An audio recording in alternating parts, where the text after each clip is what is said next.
Bismillahirrahmanirrahim. Assalamualaikum warahmatullahi wabarakatuh. Perkenalkan, saya Ilham Taufik dari kelompok yang membahas standar proses. Jadi sebelum itu saya akan menjelaskan pembahasan mengenai kelompok kami, yaitu standar proses. Nah, standar proses yang kami bahas ada beberapa bagian materi, yaitu mulai dari definisi standar proses, fungsi standar proses, prinsip standar proses, karakteristik standar proses, dan komponen yang ada dalam standar proses.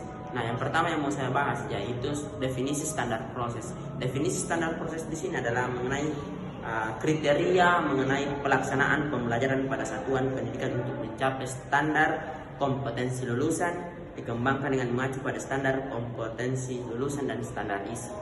Jadi terus yang kedua, fungsi standar proses. Fungsi standar proses di sini dibagi menjadi 4 bagian. Jadi fungsi yang pertama yaitu mengendalikan proses pendidikan yang berjalan melalui pembelajaran.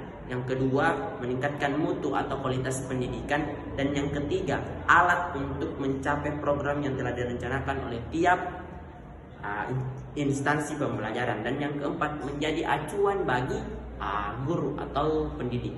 Nah, adapun prinsip pembelajaran ini dibagi menjadi 4, yaitu ada perencanaan proses pembelajaran, ada pelaksanaan proses pembelajaran, ada penilaian proses pembelajaran, dan evaluasi hasil pembelajaran. Pengawasan hasil pembelajaran. Terus yang selanjutnya yaitu karakteristik pembelajaran. Nah, kalau karakteristik pembelajaran ini sebenarnya ini mengacu atau distandarisasi pada karakteristik kompetensi. Jadi karakteristik kompetensi itu sendiri memuat 3, yaitu ada sikap, ada pengetahuan, ada keterampilan. Jadi karakteristik pembelajaran ini disandarkan pada 3 aspek itu, yaitu sikap, pengetahuan, dan keterampilan. Terus yang terakhir ya, ini komponen standar proses. Di sini komponen standar proses sama dengan yang prinsip, di situ juga memuat 4. Jadi sebenarnya ini sama, ada perencanaan penilaian pembelajaran, pelaksanaan penilaian proses pembelajaran, dan penilaian proses pembelajaran, dan pengawasan proses pembelajaran.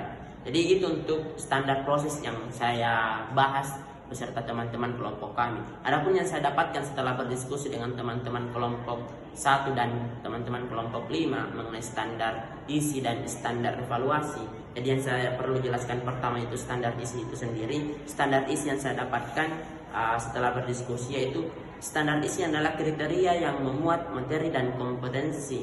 Ada 3 tingkat kompetensi, yaitu yang pertama pendidikan anak. Pendidikan anak ini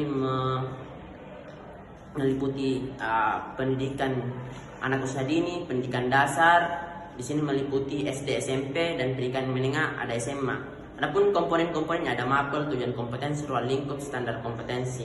Dan adapun dijelaskan di situ tadi saya dapati yaitu adalah kompetensi generik. Ada kompetensi generik itu ada spiritual, sosial, pengetahuan, dan keterampilan. Dan beberapa yang dijelaskan mengenai pembagian pendidikan anak dasar dan menengah. Adapun standar evaluasi yang saya dapatkan yaitu standar evaluasi ini kriteria mengenali lingkup tujuan, manfaat, prinsip, mekanisme, prosedur. Adapun ruang lingkupnya itu ada satuan pendidik, satuan pendidikan, dan satuan pemerintah. Serta tujuan pendidik yaitu memantau, mengevaluasi tujuan satuan pendidikan yaitu pencapaian SKL, dan tujuan satuan pemerintah itu menilai secara nasional. Jadi itu yang saya dapatkan setelah berdiskusi dengan teman-teman kelompok, apa yang saya bahas dan apa yang saya terima mengenai materi standar isi dan standar evaluasi. Mungkin itu saja dari saya. Sekian. Assalamualaikum warahmatullahi wabarakatuh.